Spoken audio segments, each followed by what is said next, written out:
বাদ দাও, আমার ভাত কই? হাড়ি মেরে তো একটা ভাতও নাই গা, সব ভাত খাইলা নাকি? আমি ভাত রান্না করিনি তোমাদের জন্য। আমাদের জন্য রান্না করো নাই মানে কি রান্না করছো তুমি? আমার জন্য খালি চাল দিয়েছে, আমি খাইছি রান্না করে। তোমার ব্যাগ গোষ্ঠী খাওয়াতে পারবো না রান্না করে, আমি তোমাদের সাথে খাবো না, আলাদা খাবো। আলাদা খালি কি বেশি বেশি খাইতে পারবা? তুমি কারে নিয়ে আলাদা খাবা?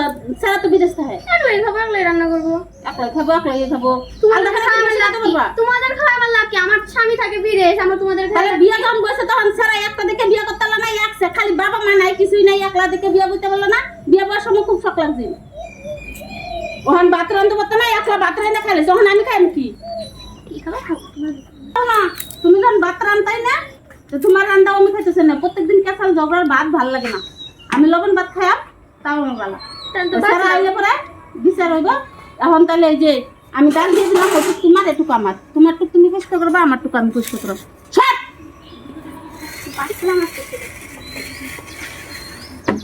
এই যে ওইটা তোমার, এইটা আমার। একটা দিকে ঝাড়ু দেওয়ার জিনিস যাতে এদিকে না আয়ে, সাবধান, আমি করে দিলাম। সাইজ বেশি করে বুড়ির জায়গায় খালাম। আমার জমিগুলো আমি তাড়াতাড়ি পরিষ্কার করেছি। সব সেদিকে না জায়গা নাই, এদিকে তো মান এত উঠে রাখে লিগা এলাকে তো আলাদা হচ্ছে, বেশি বেশি খাইবার পাইবা, কান্না করো, খাইবা করো।